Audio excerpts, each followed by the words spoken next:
Hi friends, നമസ്കാരം. Big boss related ഒരു video ആണ് ആദ്യം തന്നെ പറയുകയാണ്. കാരണം ബിഗ് ബോസ് ഒട്ടും ഇഷ്ടമല്ലാത്ത ഒരുപാട് സബ്സ്ക്രൈബേഴ്സ് അല്ലെങ്കിൽ പ്രേക്ഷകരോ ഉള്ളത് കൊണ്ട് തന്നെയാണ് പറയുന്നത്. ബിഗ് ബോസ് റിലേറ്റഡ് ആണ് ഈ വീഡിയോ. ഈ സീസൺ റിലേറ്റഡ് അല്ല, കഴിഞ്ഞ സീസൺ റിലേറ്റഡ് ആണ്. അതിൻ്റെ പ്രശ്നങ്ങൾ ഇപ്പോഴും ഉണ്ട്. ആ പ്രശ്നങ്ങൾ ഒരു സാമൂഹ്യ പ്രശ്നങ്ങൾ തന്നെയാണ്. നമ്മുടെ സമൂഹത്തിൽ നടക്കാൻ പാടില്ലാത്ത, അങ്ങനെ നടന്നിട്ടുണ്ടെങ്കിൽ നിയമപരമായി ശിക്ഷിക്കേണ്ട കാര്യങ്ങളാണ്.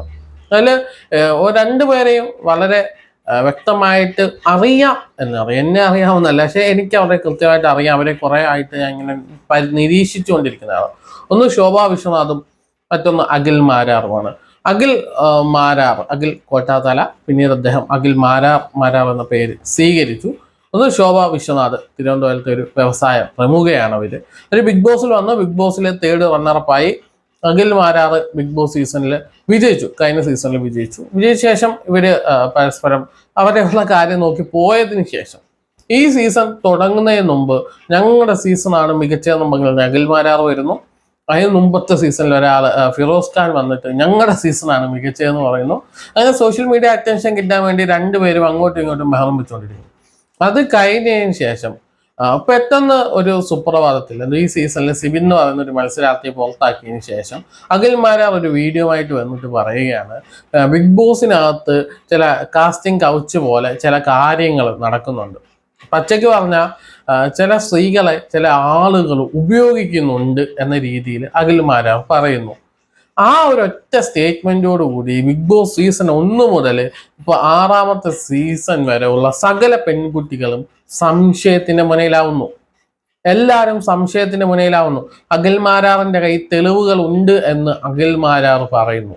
പക്ഷെ അഖിൽ മാരാർ ആ തെളിവ് പുറത്തുവിടാനോ അതൊരു കോടതിയോ അല്ലെങ്കിൽ ഉത്തരവാദിത്തപ്പെട്ട നിയമവ്യവസ്ഥയെ സമീപിക്കാനോ തയ്യാറാവുന്നില്ല. പകരം അദ്ദേഹത്തിന് ഫേസ്ബുക്ക് ലൈവില് അദ്ദേഹത്തിന് പൈസ കൊടുത്ത് വിളിക്കുന്ന ഇന്റർവ്യൂവിലൊക്കെയാണ് അദ്ദേഹം പോയി എന്ന് പറയുന്നത്.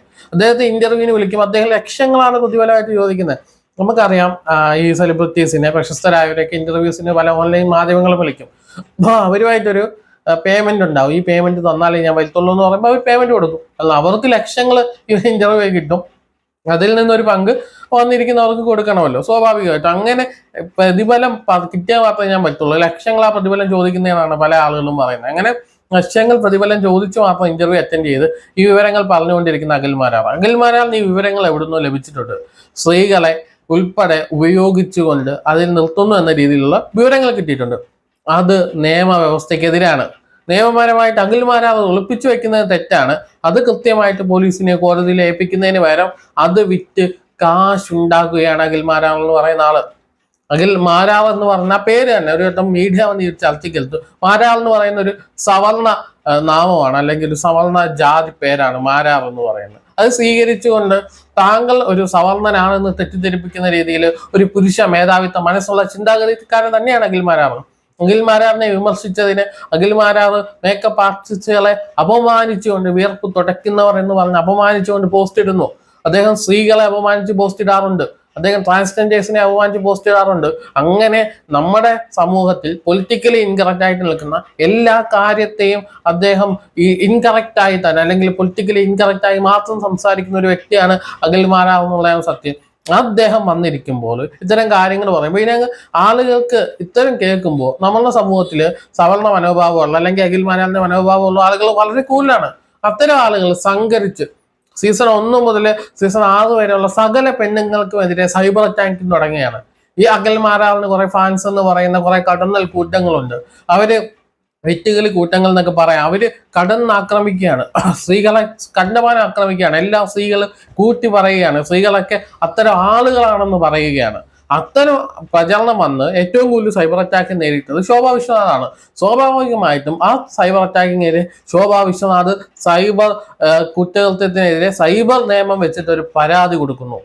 ആ പരാതി പ്രകാരം അഖിൽ മാരാർക്ക് നോട്ടീസ് വരുന്നു. പരാതി പ്രകാരം നോട്ടീസ് വരുന്നു. എന്താണ് പരാതി? സൈബർ ബുള്ളിംഗ് ആണ്, സൈബർ ഇടത്തിലെ അപമാനമാണ്, സൈബർ അറ്റാക്കിനെതിരെ ശോഭാ വിശ്വനാഥ് പോലത്തെ പരാതിയിൽ ഒരു നോട്ടീസ് വരുന്നു. ഉടനെ അഖിൽ മാരാർ ഫേസ്ബുക്കിൽ പോസ്റ്റ് ഇടുന്നു, അഖിൽ മാരാറിനെതിരെ പോക്സോ കേസ് കൊടുത്തെന്ന്. പോക്സോ കേസ് എടുത്തിട്ടുണ്ടെങ്കിൽ അഖിൽ മാരാർ ഇന്ന് ലൈവ് ഇടാൻ അഖിൽ മാരാർ വീട്ടിൽ കാണത്തില്ല. അഖിൽമാരാറിനെ പിടിച്ചകത്തിടും. 16 ദിവസമോ അല്ലെങ്കിൽ 28 ദിവസമോ, കുറഞ്ഞത് 7 ദിവസമെങ്കിലും അഖിൽമാരാർ റിമാൻഡിൽ അകത്ത് കിടക്കും. അതിനുശേഷം തെറ്റുകാരനെല്ലാം തെളിയിച്ചാൽ മാത്രമേ പുറത്തു വരാൻ പറ്റൂ. ഇന്നും അഖിൽമാരാർ ലൈവ് ഇടുന്നുണ്ടെങ്കിൽ, ഇന്നും അഖിൽമാരാർ ഒരു അവതാരകനെ തെറി വിളിച്ചിട്ടുണ്ടെങ്കിൽ അവൻ തെറി ഏൽക്കേണ്ടവനാണ്. വേറെ കാര്യം, തെറി വിളിച്ചിട്ടുണ്ടെങ്കിൽ അഖിൽമാരാറിനെ എടുത്ത് പോക്സോ അല്ല, അത് FIR കോപ്പിയുടെ ഫോട്ടോ ഇവിടെ വയ്ക്കാം. അതിനകത്ത് വകുപ്പുകൾ അറിയാവുന്നവരൊന്ന് പരിശോധിക്കുക. അത് IT ആക്ട് പ്രകാരമുള്ള വകുപ്പുകളാണ് ഇട്ടേക്കുന്നത്. പിഴ അടച്ച് ഊരിപ്പാവുന്ന വകുപ്പുകൾ മാത്രമേ അഖിൽമാരാറിനെതിരെ കോടതി അല്ലെങ്കിൽ പോലീസ് എടുത്തിട്ടുള്ളൂ എന്നുള്ളതാണ് സത്യം. അപ്പൊ അതുപോലും തന്റെ പ്രശസ്തിക്ക് ഉപയോഗിക്കുകയാണ് അഖിൽമാരാർ ചെയ്യേണ്ടത്. നേരെ കോടതി പോവുക. ഇത്തരം ഒരു കാര്യം എന്റെ മോൾ ഷൈന്റെയോ ഏഷ്യാനെറ്റിന്റെ ബിഗ് ബോസിന്റെ സ്റ്റാഫുകൾ ചെയ്യുന്നുണ്ടെങ്കിൽ, സ്ത്രീകളെ അവർ ഉപയോഗിക്കുന്നുണ്ടെങ്കിൽ കേസ് കൊടുക്കുക. അല്ലാതെ താങ്കളുടെ ആരാധക കൂട്ടം എന്ന് പറയുന്ന ആളുകൾ മുഴുവൻ സ്ത്രീകളെ അപമാനിക്കുകയാണ്. ആ മുഴുവൻ സ്ത്രീകളെ അപമാനിക്കുമ്പോൾ അതിനകത്ത് ഏറ്റവും കൂടുതൽ അപമാനം നേരിട്ടൊരു സ്ത്രീ പരാതി കൊടുക്കും. ആ സ്ത്രീയെ അപമാനിച്ചുകൊണ്ട് താങ്കൾ രംഗത്ത് വരികയാണ്. അതാണ് താങ്കൾ ചെയ്തുകൊണ്ടിരിക്കുന്നത്. ശോഭ വിശ്വനാഥ് ഇത് വിശദീകരിച്ചൊരു വോയിസ് വെച്ചിട്ടുണ്ട്. ആ വോയിസ് ഇവിടെ പ്ലേ ചെയ്യാം. ഇതിപ്പോൾ ഞാൻ സൈബർ കേസാണ് കൊടുത്തിരിക്കുന്നത്. അതിനെയും വളച്ചൊടിച്ച് പോക്സോ കേസ് എന്നൊക്കെ പറഞ്ഞിട്ട് എനിക്ക് മനസ്സിലാവണില്ല. ഇത്രയും നാള് അന്ന് ആ ഒരു അഖിൽ പറഞ്ഞ സ്റ്റേറ്റ്മെൻറ്റ് അന്ന് കൊടുത്തത് മുതൽ ഇന്ന് വരെ ഞങ്ങൾ ഒരുപാട് പേര് സൈബർ ബുള്ളിങ് അനുഭവിക്കുകയാണ്. ഒരുപാട് പേരെന്ന് പറഞ്ഞാൽ ബിഗ് ബോസിൽ വന്നിട്ടുള്ള ഒട്ടുമിക്ക സ്ത്രീകൾക്കും എഗെയിൻസ്റ്റ് ആയിട്ട് cyber bullying still we are going through. Slut ഷെയ്മിങ്ങും അങ്ങനത്തെ പല രീതിയിലുള്ള സൈബർ ബുള്ളിങ്, മാത്രമല്ല ത്രെറ്റ്സും.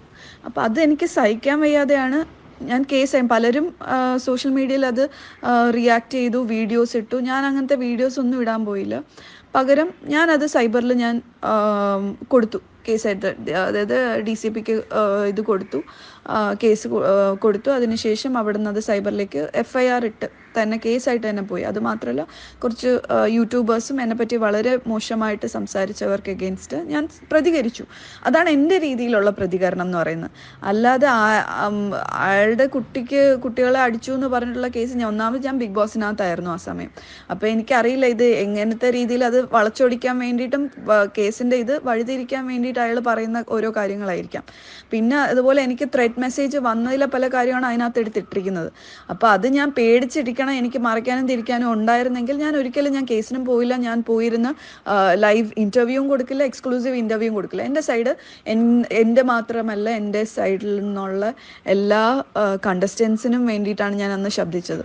അത് ഇനിയും ശബ്ദിക്കും, അത്രയേ ഉള്ളൂ. അല്ല അതിന് ഈ സൈബർ ബുള്ളിങ് പേടിച്ചിട്ട് ഇപ്പം ഞാൻ ഇന്നലെ എനിക്ക് തോന്നുന്നു ഇന്നലെ എങ്ങാണ്ടാണ് അഖിലിന് ഇത് നോട്ടീസ് കിട്ടിയെന്ന് തോന്നുന്നു.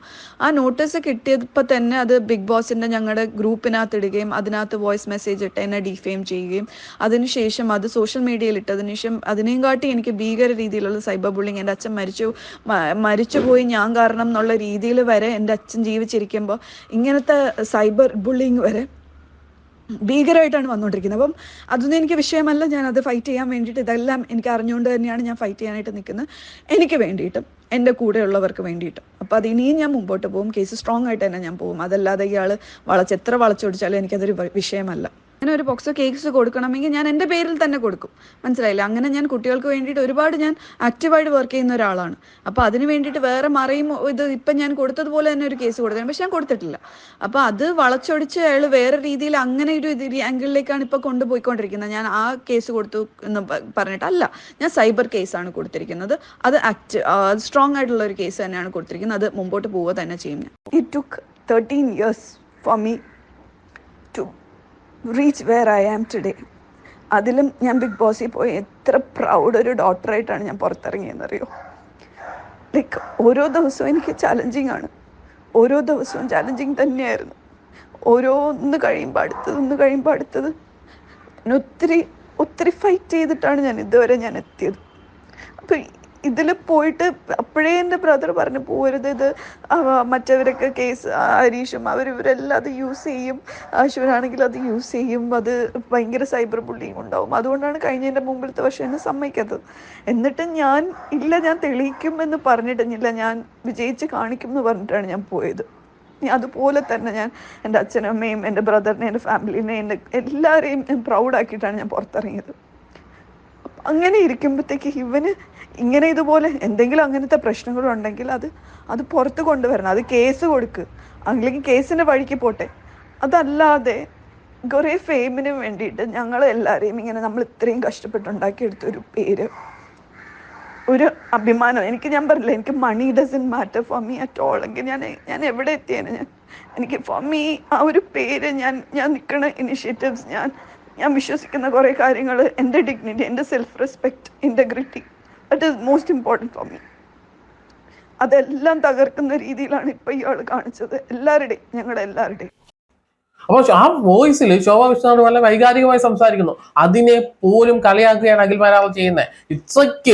ഇത്രയ്ക്ക് നികൃഷ്ടമായ നീചമായ മനസ്സിനുടമയാണ് അദ്ദേഹം നമ്മൾ മനസ്സിലാക്കുക. പിന്നെ അദ്ദേഹം ചെയ്തത്, എനിക്ക് പോലും കുറച്ച് ഇന്ന് അദ്ദേഹം ഒരു ലൈവ് ചെയ്തിട്ടുണ്ട്. അതിന് ചെറിയൊരു ക്ലിപ്പ് വന്നിട്ടുണ്ട്. ആ ക്ലിപ്പിൽ അദ്ദേഹം നമ്മുടെ വെറൈറ്റി മീഡിയക്കകത്ത് ഒരു അദ്ദേഹം അവതാരകനോ എന്നൊന്നും പറയുന്നില്ല. അദ്ദേഹം തന്നെ വിഡ്ഢിത്തങ്ങളുടെ ആശാനാണ്. ഇരുന്ന് ചോദിക്കുന്ന ചോദ്യങ്ങളൊക്കെ വിഡ്ഢിത്തമാണ്. അടി കിട്ടേണ്ട ആള് തന്നെയാണ്. പക്ഷെ ആരും അടി കൊടുക്കാത്തത് കേരളത്തിന്റെ മാന്യത ഓർത്തിട്ടാണ്. അദ്ദേഹം ശരണ്യ വന്നിരിക്കുകയാണ്, നമ്മുടെ ബിഗ് ബോസിൽ നിന്ന് പോയ ശരണ്യ ആനന്ദ് എന്ന് പറയുന്ന ആർട്ടിസ്റ്റ് വന്നിരിക്കുകയാണ്. അവരോട് ചോദിക്കുകയാണ്, അഖിൽ മാരാർ പറഞ്ഞു സ്ത്രീകളൊക്കെ ഇങ്ങനെ കിടന്നു കൊടുത്തിട്ടാണ്. അവനെ ആട്ടി വിട്ടു. ആ ചോദ്യം ചോദിക്കാൻ പാടുണ്ടോ? ഇത് ചോദ്യം ചോദിക്കാനുള്ള കാരണം ആരാണ്? അഖിൽ മാരാറാണ്. അഖിൽ മാരാർ ഒരു ഭൂതത്തെ കുപ്പിയിൽ തുറന്നു വിട്ടു. ആ ഭൂതം കേരളത്തിലെ സകല ഈ ബിഗ് ബോസുമായിട്ട് റിലേറ്റ് ചെയ്തിരിക്കുന്ന സ്ത്രീകൾക്കെതിരെ എങ്ങനെയായിരുന്നു ചുറ്റാണ്, അവർക്കെതിരെ വ്യാജ പ്രചരണങ്ങൾ നടത്തിക്കൊണ്ടിരിക്കുകയാണ്. അപ്പൊ അതിന് ഉത്തരവാദിത്വം മൊത്തം അഖിൽ മാരാർക്കാണ്. അതിനെ അങ്ങ് ന്യായീകരിക്കുകയാണ് അദ്ദേഹത്തിനെതിരെ സൈബർ കേസ് കൊടുത്തപ്പോൾ അദ്ദേഹം പറഞ്ഞതിന് പേരിലാണല്ലോ ഇതെല്ലാം ഉണ്ടാവുന്നത്. അദ്ദേഹത്തിന്റെ ആരാധകർ എന്ന് പറയുന്ന ഒരു കൂട്ടം കടന്നിലുകളാണല്ലോ ആക്രമിക്കുന്നത്. അപ്പൊ അതിനെതിരെ പരാതി കൊടുക്കുമ്പോൾ അത് പോക്സോ കേസ് എന്ന് പറഞ്ഞിട്ട് അദ്ദേഹം അതിനെപ്പോലും വളച്ചൊടിക്കുകയാണ്. അപ്പൊ ഇത്തരം കാര്യങ്ങൾ തുടങ്ങി വെച്ചത് നിങ്ങളാണ്. ആ തുടക്കത്തിന് എല്ലാവിധ ഉത്തരവാദിത്വവും നിങ്ങൾക്കുണ്ട്. അല്ലാതെ നിങ്ങളുടെ കയ്യിൽ ഇപ്പോഴും ഞാൻ പറയാം, നിങ്ങളുടെ കയ്യിൽ തെളിവുണ്ടെങ്കിൽ നിങ്ങൾ കേസ് കൊടുക്കുന്നേ, നിയമപരമായിട്ട് പോകുന്നതേ, സമൂഹം നിങ്ങളുടെ കൂടെ നിൽക്കും. ഇത്തരം കാര്യങ്ങൾ സമൂഹത്തിലുണ്ടെങ്കിൽ തുറന്ന് കാണിക്കാൻ ധൈര്യപ്പെടണം. അല്ലാതെ മുഖയടച്ച് വെടിവെക്കുന്ന പരിപാടി അഖിൽ മാരാർ നിർത്തണം. അതുവഴി പ്രശസ്തിയും അതുവഴി സമ്പാദ്യം ഉണ്ടാക്കാനുള്ള പരിപാടി കേരളത്തിൽ കാണിക്കരുത്. അത് പലരും നാളെ ഇതൊരു ഇതായിട്ട് എടുത്തിട്ട് അതിന്റെ പിന്നാലെ ഇറങ്ങുമെന്ന് പറഞ്ഞുകൊണ്ട് വീഡിയോ നിർത്തുകയാണ്. ഇതിനെതിരെ പ്രതികരണം വരുവാണെങ്കിൽ മറ്റൊരു വീഡിയോ ആയി വീണ്ടും കാണാം.